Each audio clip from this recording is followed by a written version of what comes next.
Okay, so let's start macroeconomics. We are almost done. We switched now totally the view on the economy. We came from the Keynesian commodity market model with a pure demand side view. So we set the investment and consumption plans, and then the supply is following. So general output is determined from the demand side. And now with this long run aggregated supply curve with totally flexible prices, we then switched the view that we said, well, this natural level of output, potential output, the possible output due to the framework in our economy, depending on the education level, on infrastructure of raw materials, and so on. This is fixing the total output. And so then we are within a supply side driven economy, and later on we will then go into more detail in order to derive such an aggregated supply function, because until now we more or less just said it. Yeah, but then within this ASAD model, also with the still increasing in prices, aggregated medium term aggregated supply curve, we started with fiscal policy and argued that in this case, doing fiscal policy now within a model where we have partially flexible prices, that this, of course, starting from the ISLM model, would mean that we have an outward shift of the IS curve. And now with this new cut of the new IS curve and the old LM curve, we obtain a new equilibrium income. But now, since we have not anymore the situation that suppliers cannot adjust prices, we now move slightly along the medium-term AS curve upward with prices, and this has a recoupling with this now higher price level into the money market, because the LM curve, where it is situated, is depending on the price level due to the supply of real money, which is nominal money over the price level. So from this, we then obtain a backshift of the LM curve. And how far is this backshift?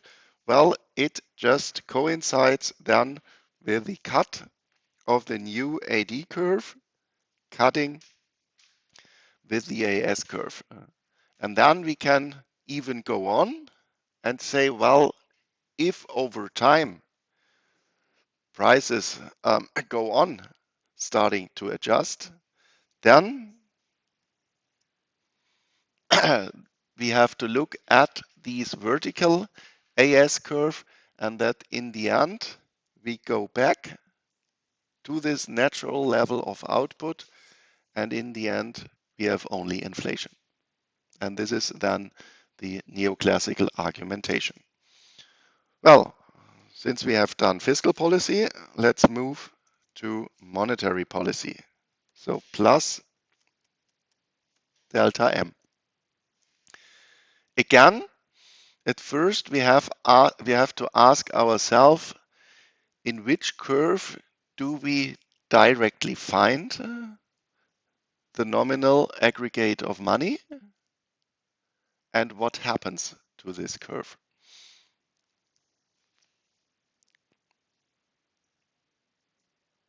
Yes, within the LM curve, as I already mentioned, this is depending on the nominal level still when we are right now starting, we haven't adjusted prices. Yeah. So what happens with our LM curve if we increase nominal aggregate of money?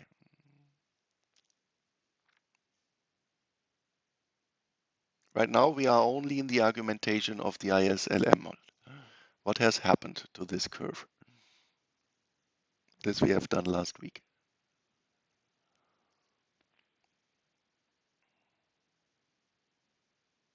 You can also look it up in your slides. Go just back. Oh, I have to open the chat that the internet can participate.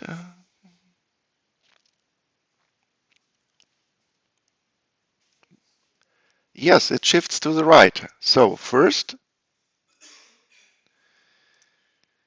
increase of M shifts LM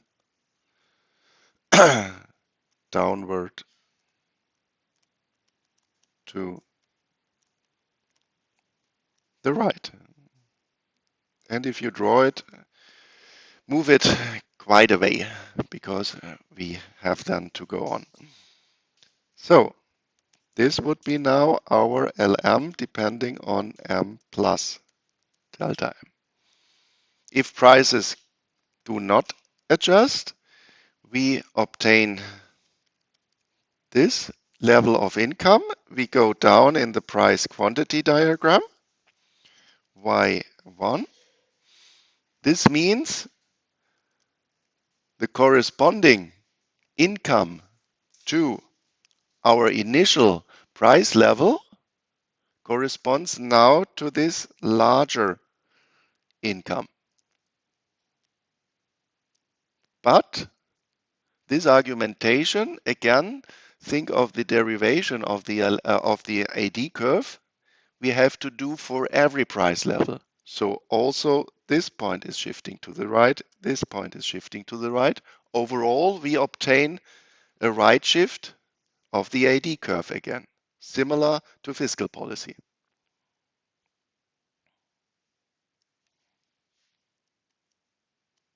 AD of delta M.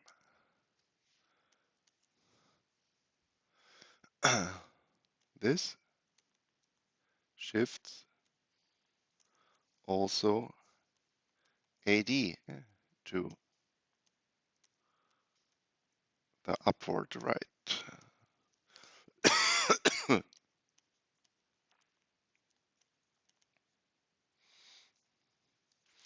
So, and now, since we have allowed for partially adjusting prices, we look at the AS curve and now see that along the AS curve, we obtain an increase of the price level.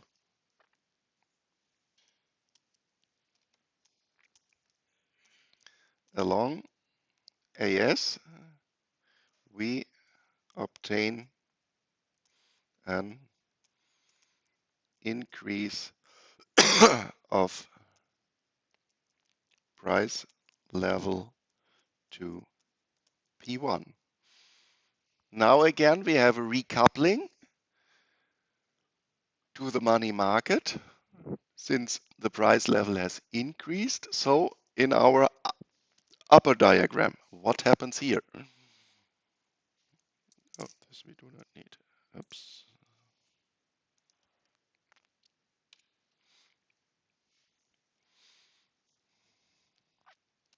If the price level has increased, in which curve we find directly the variable price level?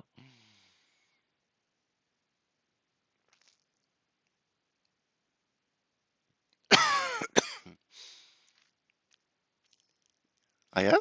Really? In the LM curve, M over P. There it is. Money, real money supply is nominal money over price level. So this means we obtain at first, due to this nominal impulse, we obtain the right shift And now we obtain a slight backward shift because real money is a decisive variable.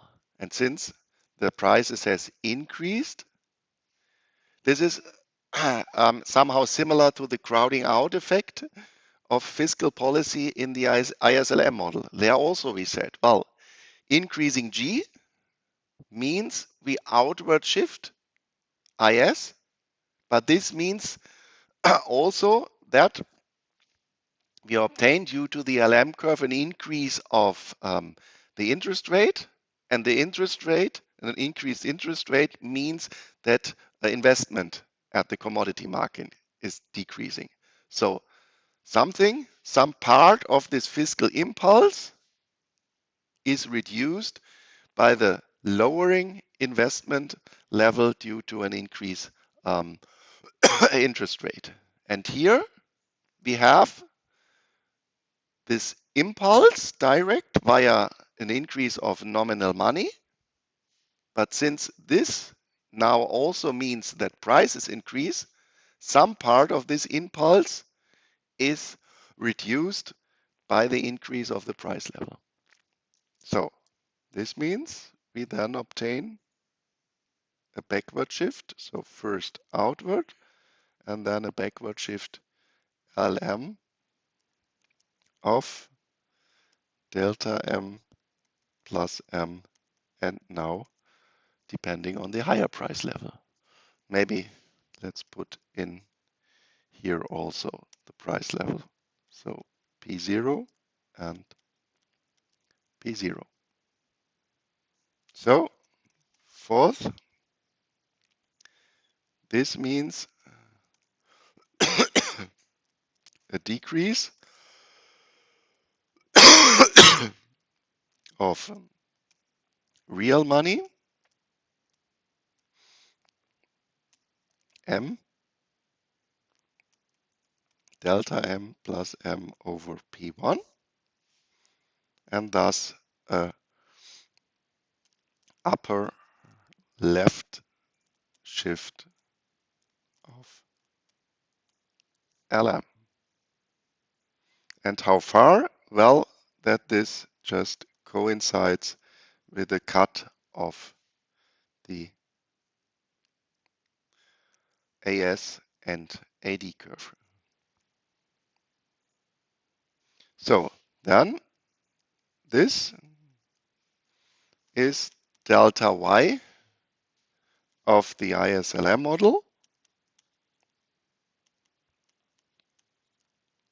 and this is the slightly reduced impulse of monetary policy in the ASAD model. Delta Y of ASAD model reduced compared to ISLM because of the price increase. Well, and then in the long run,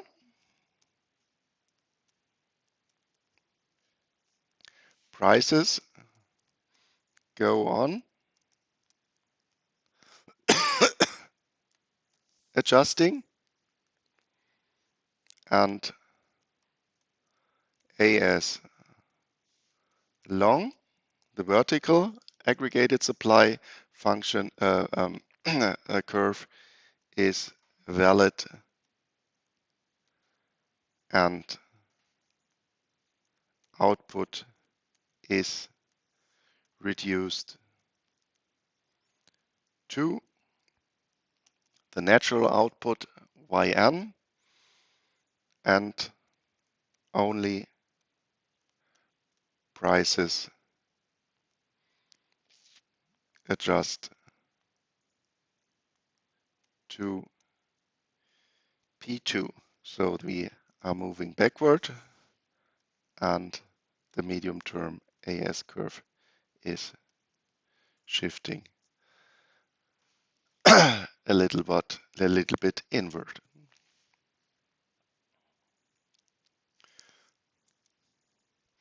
So let's summarize this so that we can say monetary policy and fiscal policy in the medium term still have a positive impact on output, but since now the suppliers can also slightly adjust prices, some part of this effect compared to the ISLM model is absorbed by just the price increase, and in the long run we end up only with inflation because totally flexible prices will totally absorb the fiscal and the monetary impulse. Well, we have again to be a little bit careful because here I shifted these function again stepwise, but again we have here now no time variable. So this is then just for dividing the effects which we have which we have behind in this model. So still we cannot say that this is dynamically, so that first this happens and then this happens. So this is only a qualitative row of events which happens. So still it is a static model, and overall we have then this slightly positive impact on um, on output. Okay, so and now we want to go a little bit in more detail what is behind this long run aggregated supply function, and this is then derived from the neoclassical model. And again, as we started in the Keynesian view, we of course have to start with our main assumptions. How we generally assume is the economy working. And this now, and here you can compare this a little bit with the topic where we talked about money. There also we started with the Keynesian view on money and Keynesian demand, and then we went to the quantity theory of money, and there we had then this dichotomy that we have a split between real and nominal variables. And now we, yeah, focus just on the real variables. So it doesn't matter that we have maybe 10,000 euros at our banking account. What matters it is what can I buy with this 10,000 euros. So what is the general price level?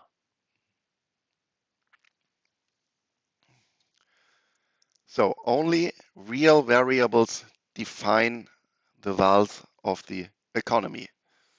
And then we assume that we have fully functionable markets, that due to the market process, we obtain an efficient allocation of resources. I think in other lectures you hopefully have talked about this. What do we mean by efficiency, supply and demand? Why are we exchanging at markets? If prices are fully flexible, we just come to this general equilibrium point, and this means this is the consumption surplus.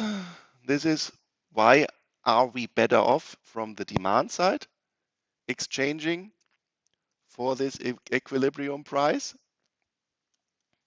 and this part is the producer's surplus. So this is why the supply side is favoring to exchange goods for the equilibrium price. And this market equilibrium has a nice property that it just maximizes the sum of producer surplus and consumer surplus. So we cannot do better than this.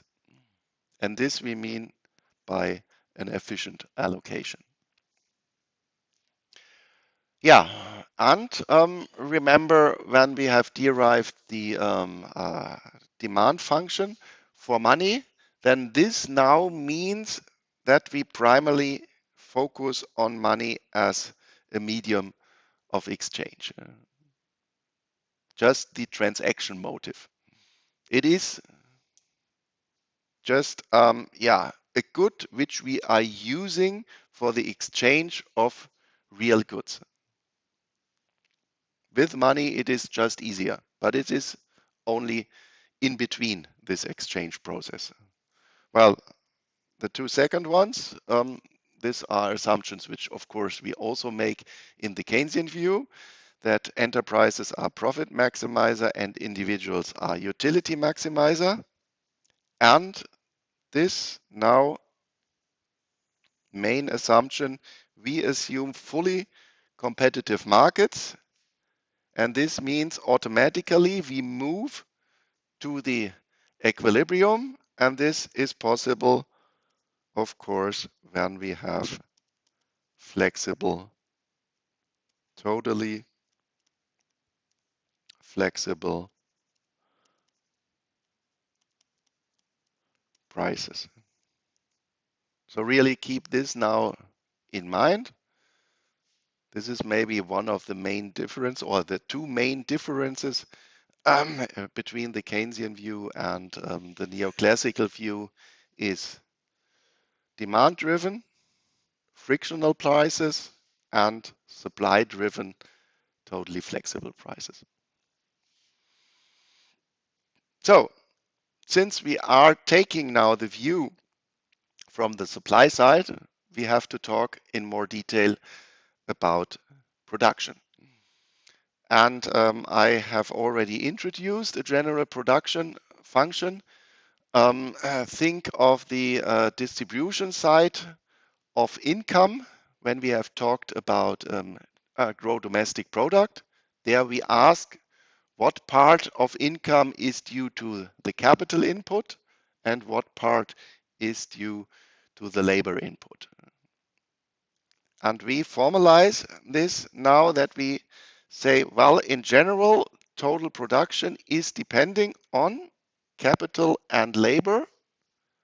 And then we also introduce a variable which determines, so to speak, the development level of our economy. And this is the parameter A. There we just say we multiply our production function f of k and l with this general level, development level of our economy. And this is then mainly depending on the framework, on the education level, on the infrastructure, on what kind of raw materials we have in our country and so on. Yeah, and then we make some specific assumptions about this production function. So this A is just a parameter. This is more or less set. This is only changing very slowly over time. Think of the things you are doing right now. It takes 3-4 years to rise your education level. This is helpful for our country overall. Hopefully, we have many young people who are educating themselves, because then the probability of nice innovations in the future is just higher in our country. And then we focus just on the dependencies on capital and labor. And there again, we have to model reality. And then, very surprisingly, we assume that the more input, the more output. And technically, this means that the first derivative of this function with respect to input factors k and l is just larger than 0. This means the more input,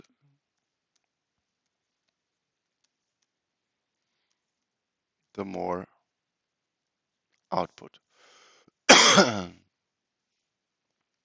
And then we go, so to speak, into the data,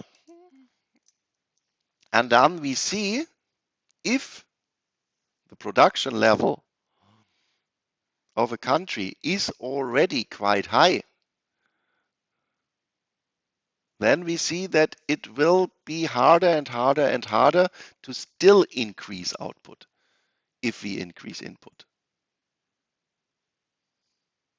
So the delta of output due to an increase of input becomes smaller and smaller and smaller.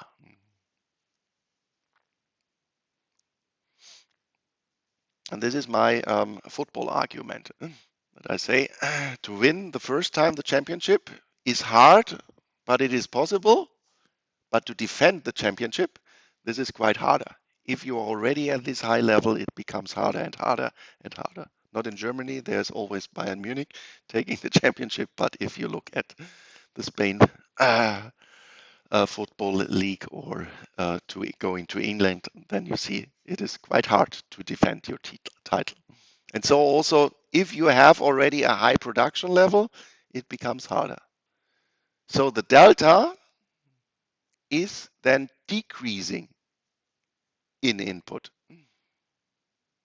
And the second derivative of our production function is the first derivative of the first derivative, but the first derivative is just the change. And since this is a decreasing function, the second derivative has to be, due to this assumption, negative. So change of input is decreasing for increasing input. And the last general assumption which we make is that we assume that f exhibits constant returns to scale. Hopefully you have already heard about constant returns to scale in other lectures. So what is your definition? Because this is a technical one. What is your definition of constant returns to scale? Yeah, yeah, yeah. Or if 3 times input, this means 3 times output. But now we are in parallel doubling or increasing both inputs.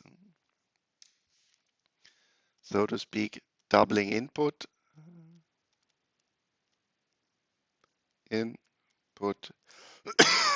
means doubling output. Or if we want to formulate it mathematically in general, we have a parameter, a positive parameter lambda. Then, for example, if this lambda is 2, 2 times k, 2 times L means that we can put this outward, the function, because it means 2 times output. Or 3 times k, 3 times L means 3 times output.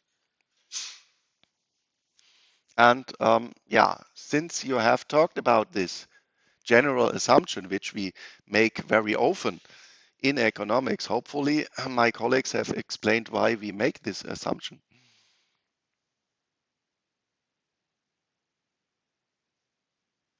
Because it's a quite tough assumption. And think of a single enterprise. What means good management?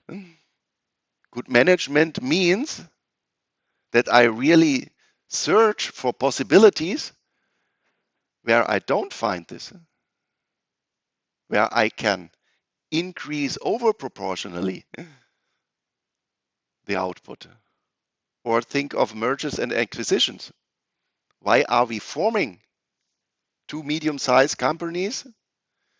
to obtain one large company, well, maybe one argument is market power, but if you go to the guys from McKinsey, PwC, or whatever, they also say, let's say you have done 1,000 employees in both companies. In both companies, you have an HR department with maybe in both companies 50 guys. And then they say, well, it's then if you merge, possible to work in this HR department more efficient.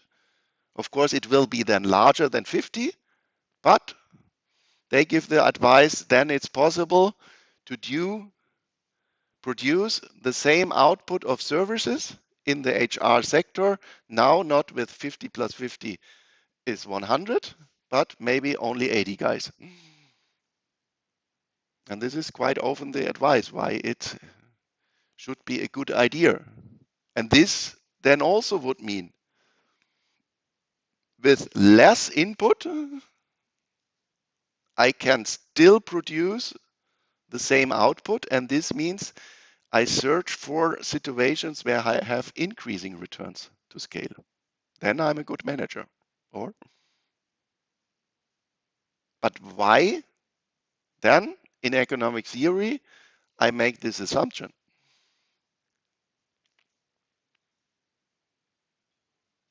Yep.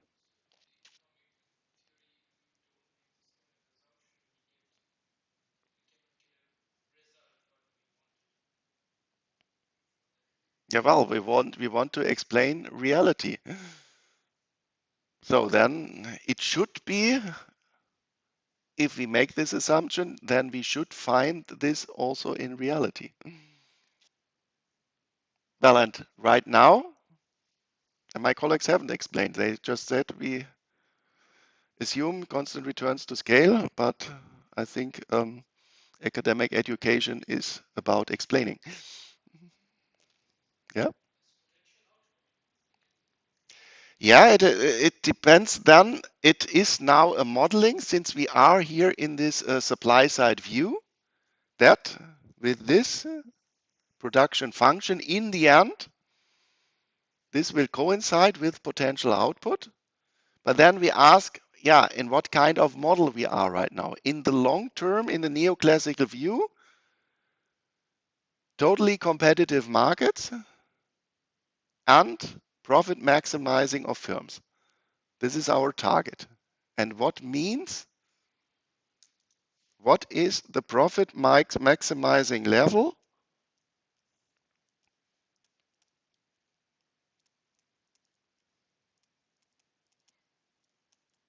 Level with constant returns to scale and fully competitive markets. Have you made this calculation?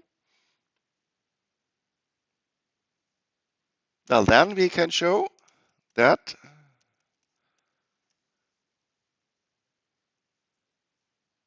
the profit maximizing level is just 0. What is the argumentation behind? We can make this by contradiction. Let's assume the optimal profit would be positive. Fully competitive markets means we have to take prices set. We cannot change prices. We have to take wages, interest rates, and output prices as given. So if the level would be positive, then what would happen to profits if I double inputs? The cost would also just double. Then it's 2 times wages, 2 times interest rates times labor level and labor capital level. So I obtain doubling cost. Constant returns to scale means also that output is doubling. I selling it still for the same price. Prices are constant. So revenue is doubling. But profits are revenue minus costs. So assumed the level is positive, then this would mean doubling inputs would also double profits. So my assumption that this was the optimal level can't be true because I can do better. What is the only profit level where I do not have this problem? Well, if profits are zero, because 2 times 0 is still 0. Or from the other way around, I come from losses. If the optimum I could reach would be negative, well, then just half inputs means half losses. Or even just say not producing means no profits. So also from the negative side, I have the argument by contradiction that only zero profits are the optimum. Well, this is maybe quite surprising, but I am in fully competitive markets. Then also from this assumption, I could argue, well, if there would be in general globally in some sector the possibility for positive profits, what would happen? Well, then I have the incentive that other guys step in because they also want something from the cake. And they go on and go on and go on. And this means that over time, the slices of the cake which everybody obtains will become less and less and less. And theoretically, in the end, in fully competitive markets, I can only burden just my costs to have zero profits. So an assumption where I can derive that the optimal level of profits is zero is compatible with the assumption that I have a framework of fully competitive markets. So this is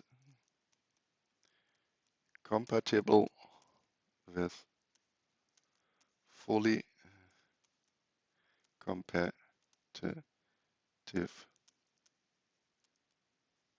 markets. Well, of course, within a single enterprise, I always look for situation, I search for situation where I have increasing returns to scale. But this means, this argumentation here means that I have always, over time, a pressure that my production is going into constant returns to scale. Okay, and here I have then some of the main examples of production functions. This maybe you have also already seen. The first one, linear. What does it mean if I have just the sum, more or less, of my two inputs? Then this means, and here I also introduced some two positive parameters, A and B larger than 0. So I just can exchange both parameters due to this ratio A over B, 1 to 1. About this, you should think. You are labor and AI is capital. And hopefully, what you can do after you have finished your studies, hopefully it cannot just exchanged with AI. So what does this would mean? Here I have then perfect substitutes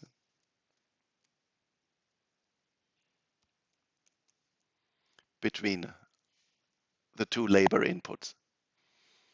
Then let's move to this one. Hopefully this function you also have already seen, maybe in utility theory. this minimum function. There it means with this relative ratio, both input factors need each other.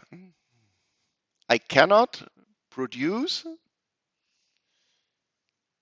any output without the ratio A over B of the other factor.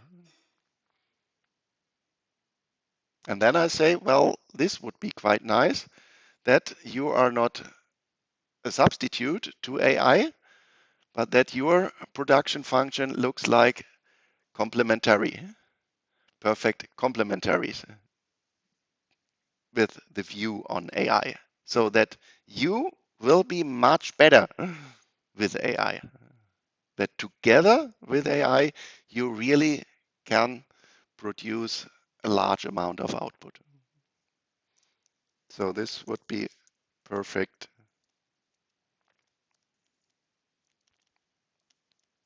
complements. And this function here, I think this have, at least in microeconomics, you have already seen this Cobb-Douglas function. Let's see it. Oh, and alpha 0 smaller alpha than 1. Let's say alpha equals 1/2. What does this then would mean? That means we have just k times L and the root out of this. And when we have talked about growth, then maybe you remember this, what this is. This is just the geometric mean of both input factors.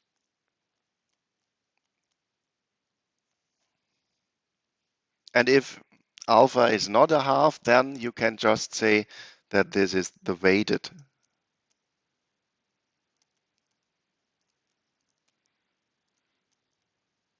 geometric mean. Well, and this also seems quite reasonable that we model a production function just as an average of the input factors. Well, this would be then more or less something like the arithmetic mean. But why do we quite often use this one? Well, this function has also the property, since we are multiplying both factors with each other, you need both factors. You cannot, because if one factor is 0, no matter what the level of the other input factor is, it is always 0. And then you have, maybe if some guys of you want to participate later on within a master's program, maybe in economics, this SES function, this is a generalized mean. It looks quite complicated, but if you look at this, if you set, for example, this parameter delta to 1, then I have here the exponent 1 and here, and with delta equals to 1, I just obtain the perfect substitutes function. And there I also can show that within setting just this parameter to the right number, this function just includes also these other two functions. So this is then something like the quantitative workhorse. If you want to make a quantitative analysis, if you want to make assumptions, then very often we use this function. And I introduce it here that you at least have already seen this function. Okay, then let's ask ourselves how it looks like. Well, we had made this general assumption. The more input, the more output. This means we have to have an increasing function, and the change of the additional output with increasing input becomes less and less and less. So we have to have a right-banded increasing function. Let's say we are starting with the first employee and hiring the second one. Then the delta of the output of the second employee is delta Y1. And let's move to a high production level. Let's say from 10 employees, we also hire an 11th employee. And then due to this right banding function, you see that the additional the additional output is decreasing. Delta Y1 is lower than delta Y2. Yeah, and then with this assumption about our production, we go now to the demand for capital and the demand for labor, and we just want to derive the labor and the capital demand function from profit maximization. This we don't need. Let's skip this.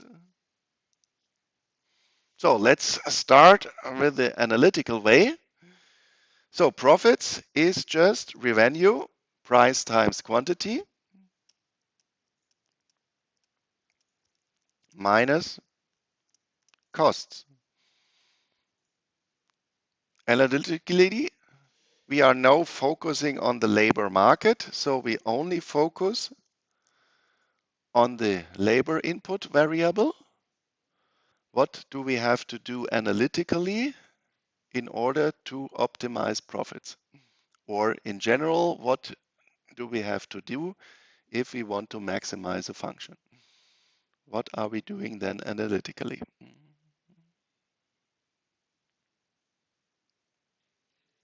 We take just the derivative. So the optimality condition would be the derivative of profits with respect to L, and this is fully competitive markets. Prices are given for us, nothing changes, and then just times output derivative with respect to labor. And what is the derivative of the cost function with respect to labor? Yes, it's constant. And which number? Pardon? No, not 0. No, not 1. This is the function. So we have f of L is ik plus a wage rate times labor. What is then f prime of L? Yes, just W.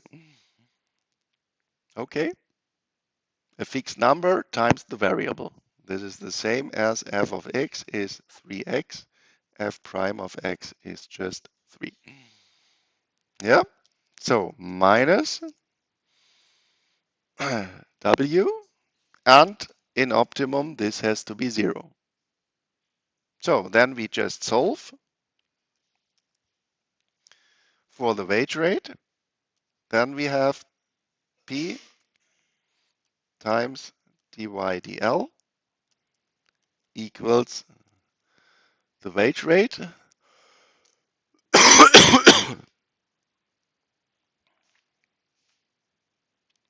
and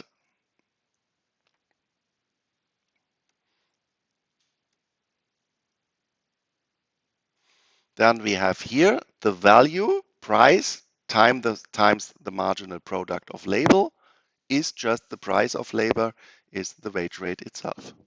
So value of marginal product is the wage rate. So and now we want to derive the demand function. So we ask ourselves, what happens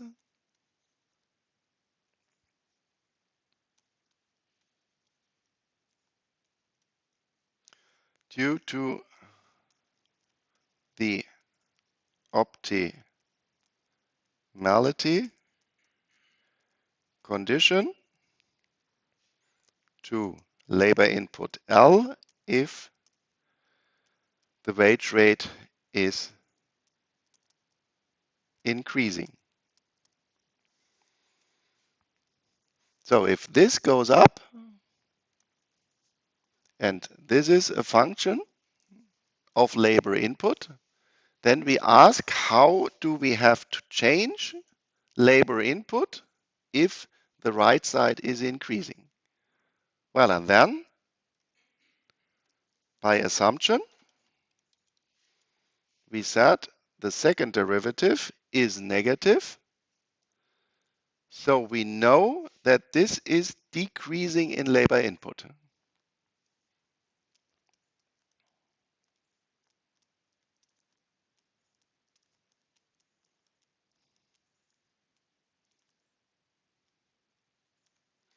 And this then means if this goes up, L has to go down. So since the marginal product, of output with respect to labor is decreasing in L, L has to decrease if wage rate is increasing. So then we obtain this general dependence. Labor demand depending on the wage rate is negatively depending on the wage rate, and then it looks somehow like this. So this is the analytical explanation. Maybe in other courses, maybe in microeconomics, you have done this also in a graphical version. Here I took the argumentation via the real wage rate. We just divide the optimality condition by the price level. Then output is just our right-banded function, neoclassical production function. The real costs is just omega times L. What is this? This is just a linear line starting from the origin with a slope of the real wage rate. So our orange line here. What is profits? Profits is just the difference between the blue line and the orange line. Where do we find maximum profits? Where the distance of these two functions is the largest one. Where do we find this point? Well, we find this point where the slopes of these two functions coincide. Because why? If the slope of the blue function would be steeper than the cost line, then we can go just to the right and the distance will increase. Or let's assume that we are flatter, then we can go to the left and also the distance will increase. And the maximum distance we have just at the point where the two slopes are coincide. So a parallel shift of this curve upward means the optimal point. So the optimal condition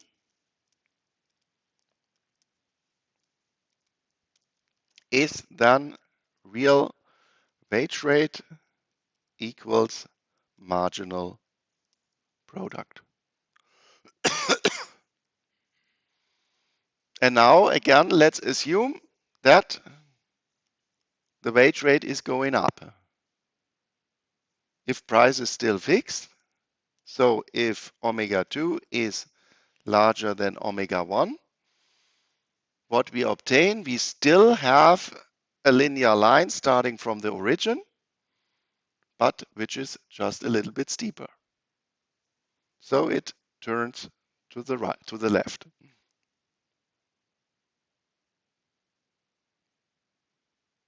But we have the assumption that we have a right-banded production function.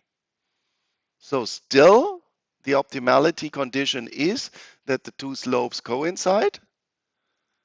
Since now the slope of the cost function is higher, we have to go to the left with our optimal labor level.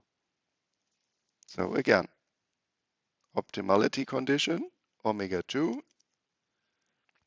marginal product of labor. So again, we obtain this negative dependence of labor input with respect to the wages. If wages increase, we decrease our labor input. And so also from this graphical argument, we obtain the negative dependence. Yeah, and then hopefully you see this, that we now can move on a little bit faster. Whoops.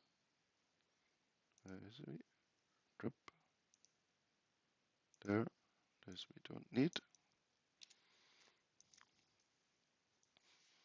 That now taking the derivation for capital demand is totally the same because the problem is totally symmetric in the argumentation compared to the labor market.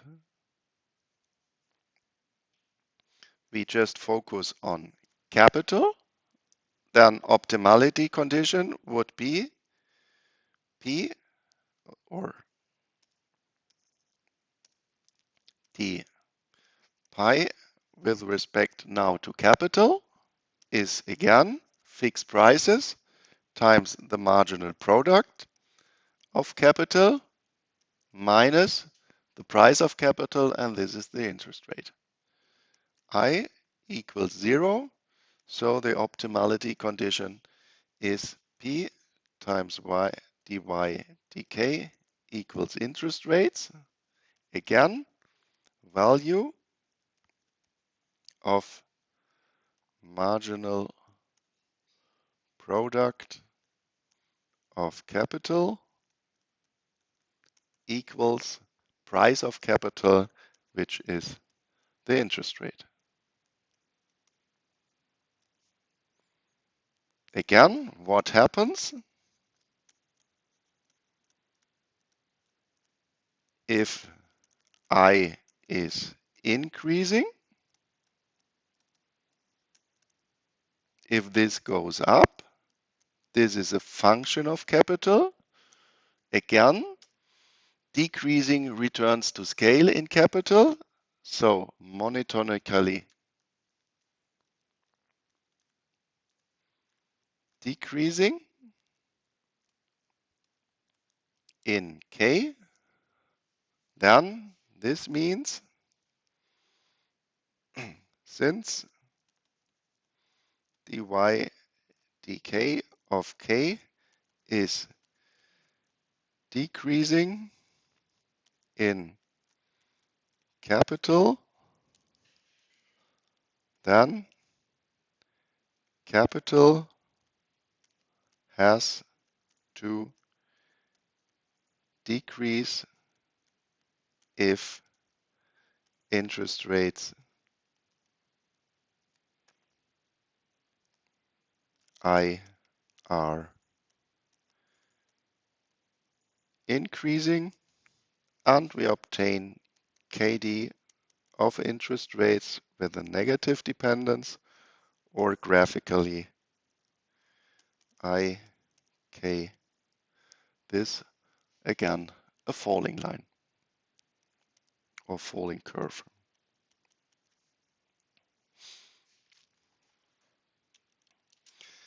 So now we have the demand for capital and labor, and now we want to derive the supply for capital and labor.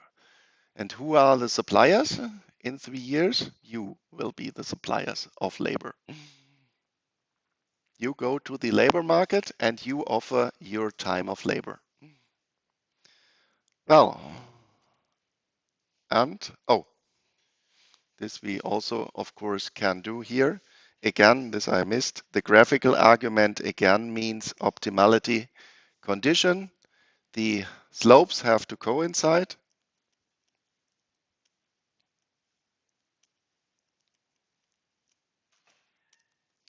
So I1 R1 equals dy dk. And if real interest rates are increasing, turning to the left of the cost curve means we have to shift to the left on the output curve, because here we have r squared equals dy dk, so a decrease of capital, and we obtain this negative dependence. The argumentation is totally the same as in the labor market. We just exchange the variables. Yeah, and then let's go to the labor supply. So what would be your individual condition? Well, we assume that you are focusing in general in your preferences on two goods. And these two goods would be F and C. And F is spare time, just sitting at the beach and looking to the sea.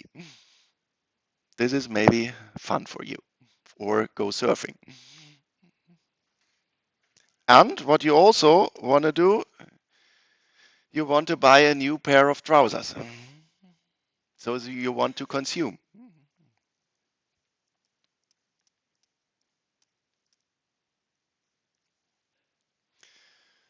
But how can you consume? Well, for consumption, you need money. How do you get money? You get money if you go working. If you work, you cannot sit on the beach. So there's a trade-off. You want to have a nice t-shirt and you want to go surfing. But unfortunately, you have only a fixed budget of time. Let's say per day 16 hours. 8 hours you are sleeping. Then you have 16 hours, and now you have to decide due to preferences how much time I want to spend at the beach and how much time I want to work, since I want to buy something. I want to consume something. So L bar is, so to speak, the time budget. And L bar is just spare times plus labor time. So L is labor time.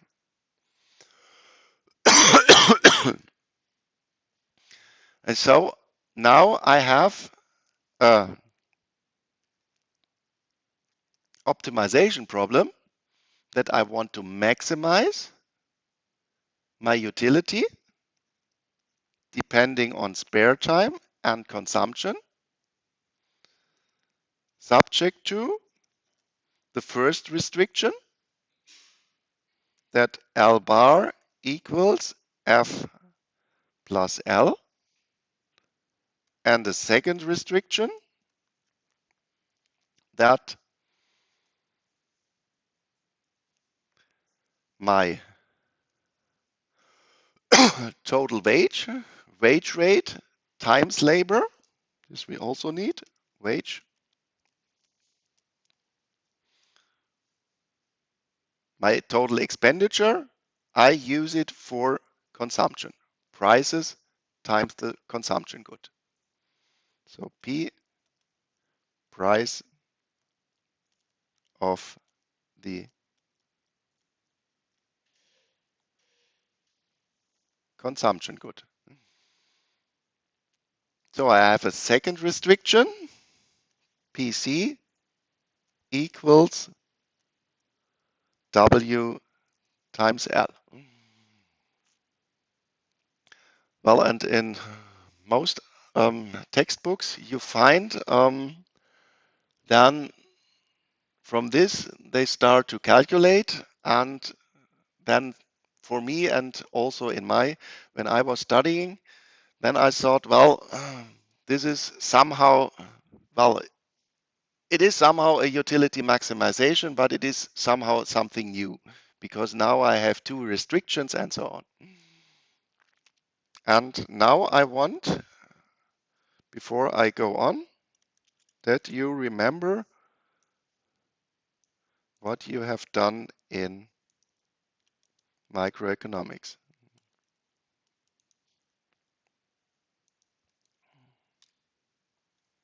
Oops, this we also don't need.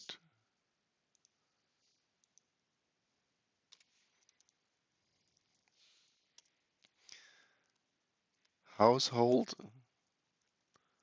optimization.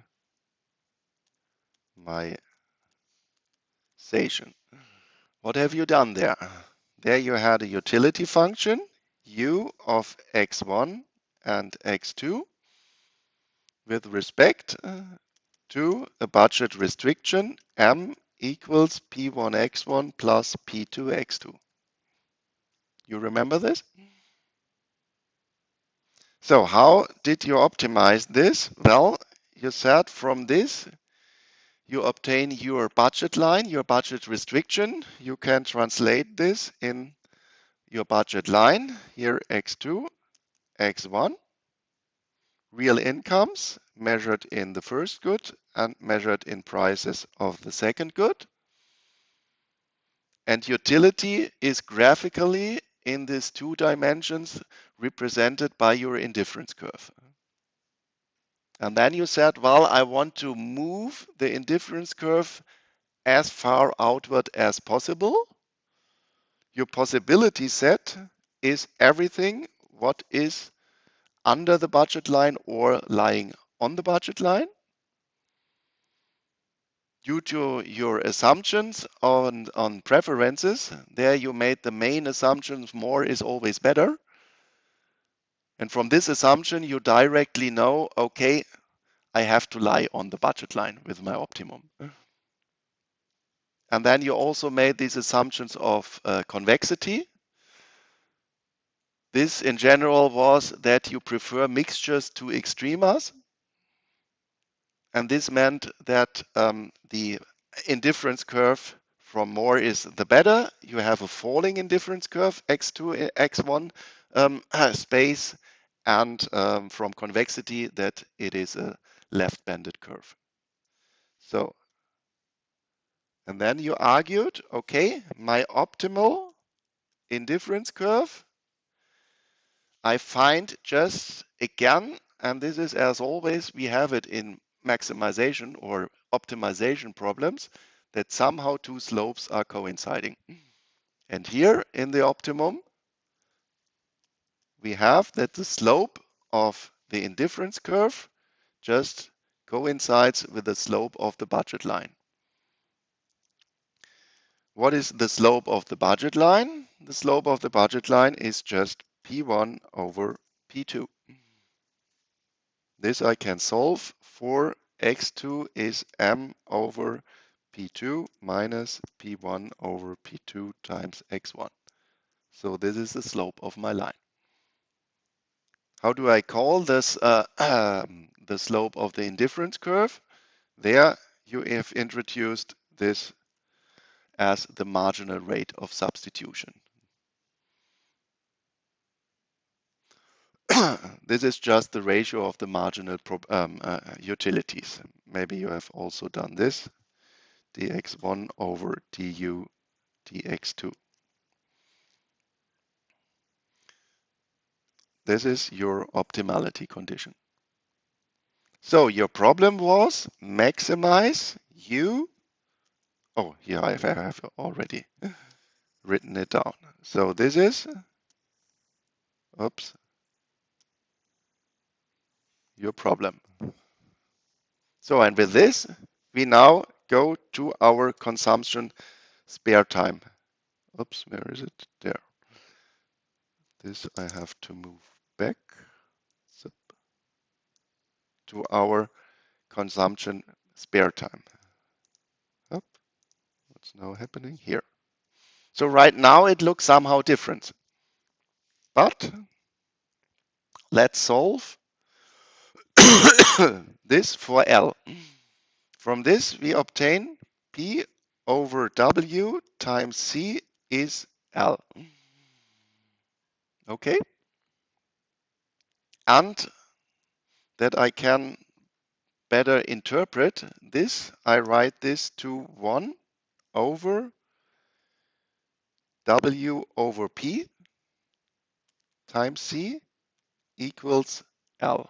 Why I have done this? This is again my real wage. This is better economically to interpret. So this I now feed in here. And then I obtain max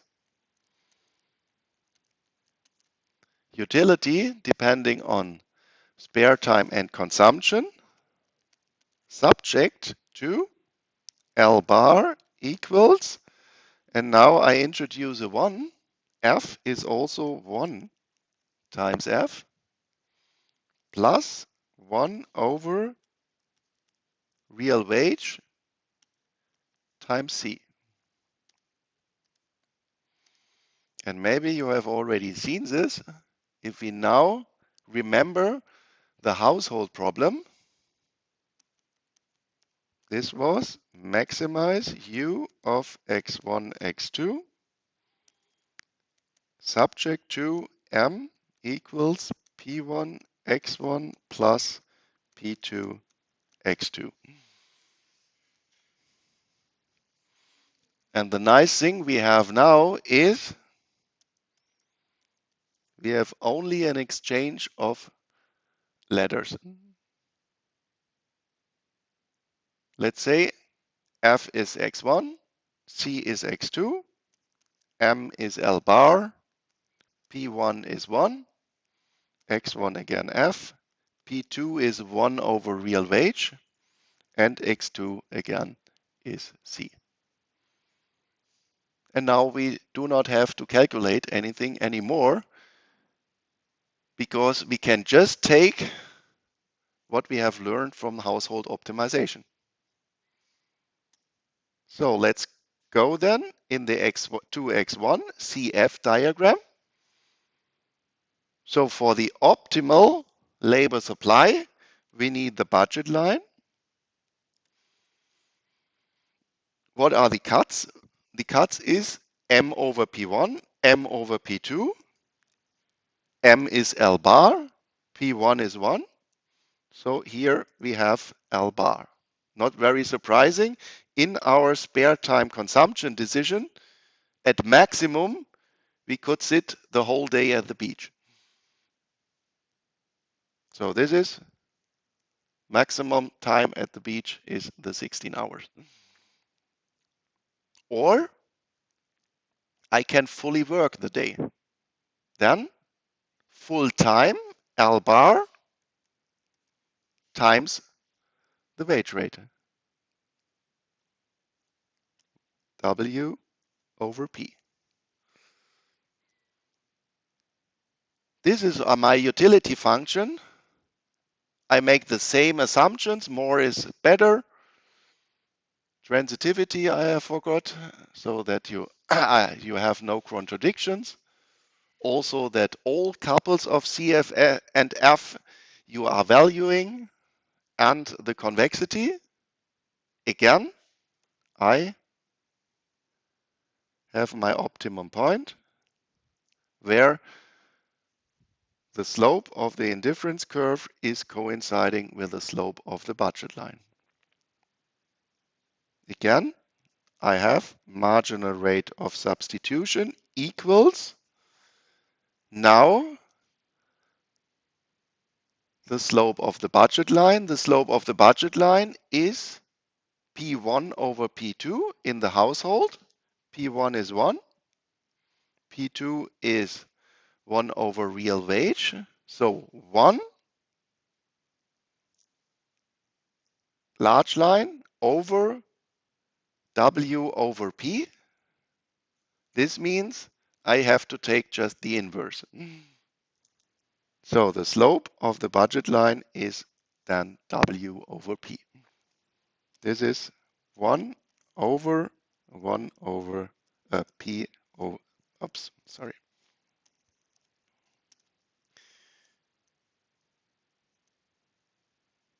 over, ups, not P, W, W over P.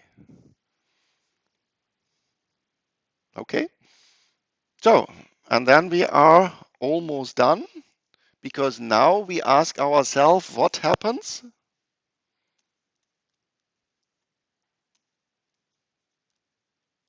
to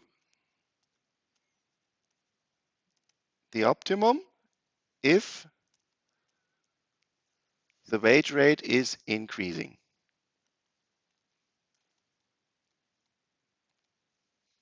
Let's say W prime is larger than W. Again, in our diagram, where do I find directly the wage rate?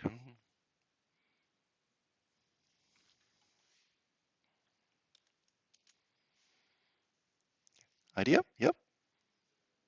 Yes, here it is. And what happens with this vertical cut if W is increasing?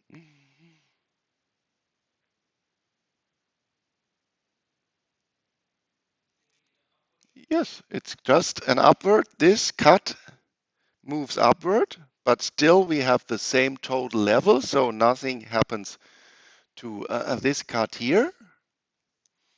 So let's say, let's take this in green. We obtain a new budget line, and this is W prime over P times L bar. So, and what have you learned from microeconomics?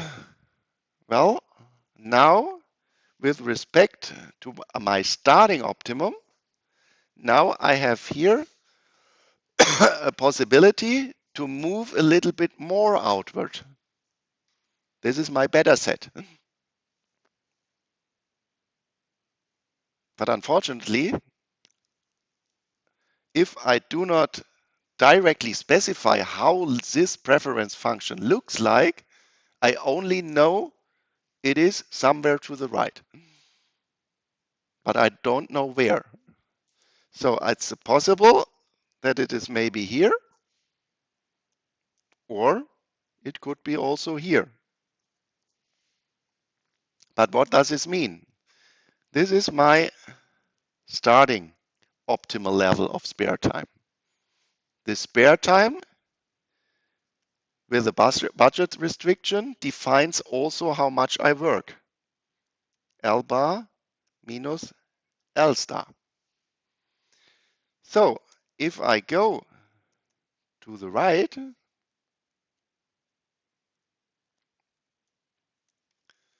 then this would mean, although my wage is higher, I increase my spare time. An increase of my spare time means a decrease of labor supply. I work less now. How then look like my preferences? Well, I can argue this is of course possible, because think of the situation. I'm a quite rich person, and my consumption level is already so high that I think, well, why should I buy a 20s t-shirt or a 10th car or something like this? I have already a saturated consumption level. But if now wages are increasing, then this would mean that my saturated consumption level I can reach with less work. And this then means here, and this, if this would be the new optimum, the so-called income effect, and I think you have talked about this in microeconomics, is larger than the so-called substitution effect. Because on the other hand, of course, since wages have increased, in exchange to spare time, labor is more attractive. Because working 1 hour means then that I can consume more than before. So I have these two incentives. And if this income effect is larger than the substitution effect, then I would decrease my labor supply. And on the other side, then I have that the substitution effect is larger than the income effect. Well, and now I have a problem because, well, I don't know the preferences and both is possible. And of course, it would be nice that I would have a supply function which is increasing. So that in general, we can ask, and now we are going to macroeconomics, we are going to the whole economy. The number of, say, labor suppliers in Germany is about 45 million people. What would be on average their preferences? And then we can ask ourselves the income distribution in Germany or in a developed country or in general. Let's say here we have 100,000 euros per year, quite rich people. And then what we find if we look at our society, that there is only a small number of quite rich people. That we have an asymmetric income distribution, this is number, that the median in Germany is roughly 40,000 euros per year, and that the number of poorer people is larger than the very rich. And then also from quantitative analysis, then we find that quite poor people, that they in general have not a saturated consumption level. That if I offer poorer people, well, you can earn per hour more with an increased wage rate, that for them, in general, they say, okay, the substitution effect is larger than the income effect. I will increase my labor supply. So, and for these people,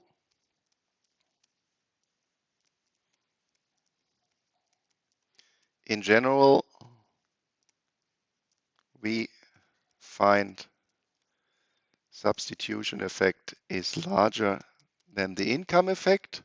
And then we can say, okay, we obtain this general dependence that labor supply, depending on the wage rate, is positively dependent, and a labor supply function, which is an increasing function.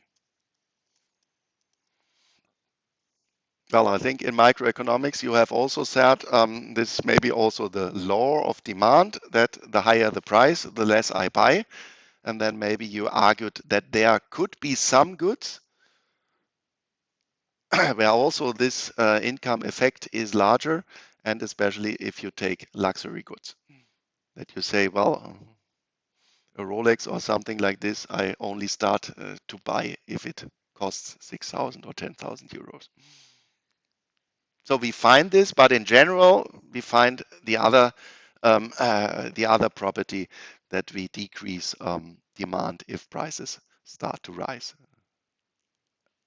But of course, we have to motivate it from reality why we are choosing this effect here. And the argumentation is the income distribution, that we have more poorer people, so to speak, and that we there in general can assume that for them the substitution effect is larger than the income effect. But from the pure optimization, we cannot derive this because both is possible. Preferences are just individual. Thank you very much for today. And then I said at 11:30 next Tuesday we have to start, since I have the meeting in Oldenburg. I thought it was in Wilhelmshaven then, but then I have to go to Oldenburg at 1 o'clock next week. Okay.